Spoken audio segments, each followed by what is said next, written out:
नमस्कार साथियों। Exam education पे आपका एक बार फिर स्वागत, अभिनंदन। हम पढ़ रहे थे साइंस की श्रृंखला में आज का हमारा टॉपिक रहेगा आनुवांशिकी। आनुवांशिकी के अंदर हम देखेंगे कि किस प्रकार लक्षण है वो निर्धारित होते हैं।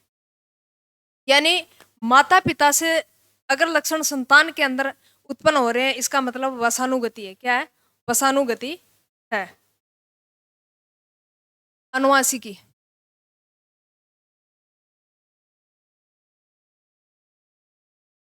जेनेटिक्स बोलते हैं, इंग्लिश में क्या बोलेंगे? जेनेटिक्स। एक होता है वसानुगति, दूसरा होता है विविधता। विविधता या डाइवर्सिटी। अगर लक्षण माता पिता के समान है, इसका मतलब वसानुगति है। क्या है? अगर लक्षण पीढ़ी दर पीढ़ी संतान के अंदर माता पिता से संतान में प्रकट हो रहे हैं, इसका मतलब आनुवांशिक वसानुगति है। क्या है? वसानुगति। वसानुगति किसके कारण होती है? डीएनए खंड के कारण होती है। किसके कारण होती है? डीएनए खंड के कारण होती है। कई बार लक्षण है वो माता पिता से क्या होते हैं?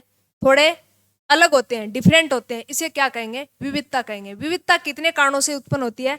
तो एक होती है लैंगिक जनन के कारण,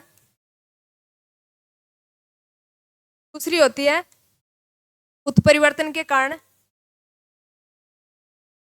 तीसरी होती है वातावरण के कारण। लैंगिक जनन के कारण, उत्परिवर्तन के कारण और वातावरण के कारण। यानी कई बार जब बच्चा जन्म लेता है तो हम क्या कहते हैं? ये अपने पापा पे गए या फिर अपनी मम्मी पे गई है।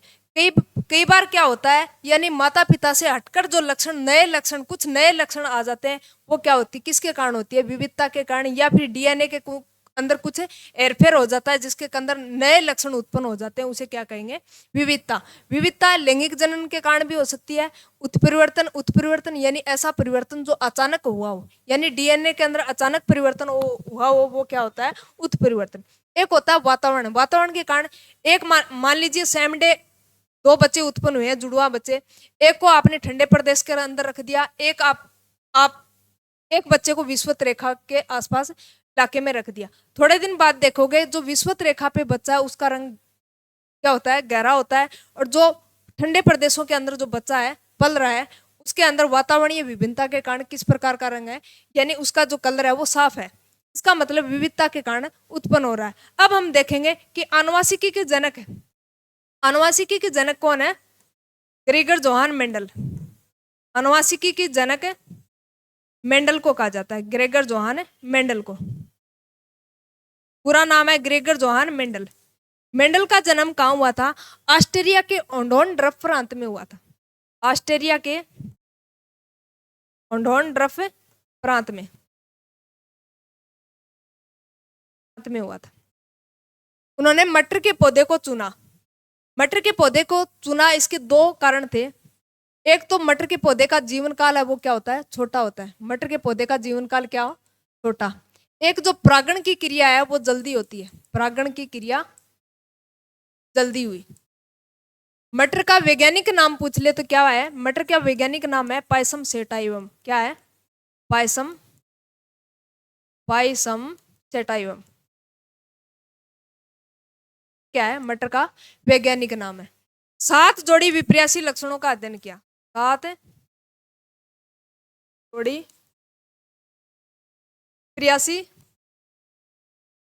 लक्षणों का अध्ययन किया।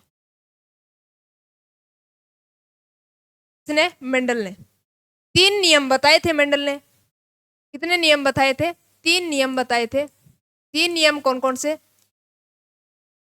एक वसानुगति का नियम, वसानुगति का नियम जिसे मेंडल का नियम भी कहते हैं। क्या कहते हैं? मेंडल का नियम भी कहते हैं। दूसरा पृथक्करण का नियम, का नियम। तीसरा शुद्धता का नियम, प्रभाविता का नियम बोल दो, प्रभाविता का नियम।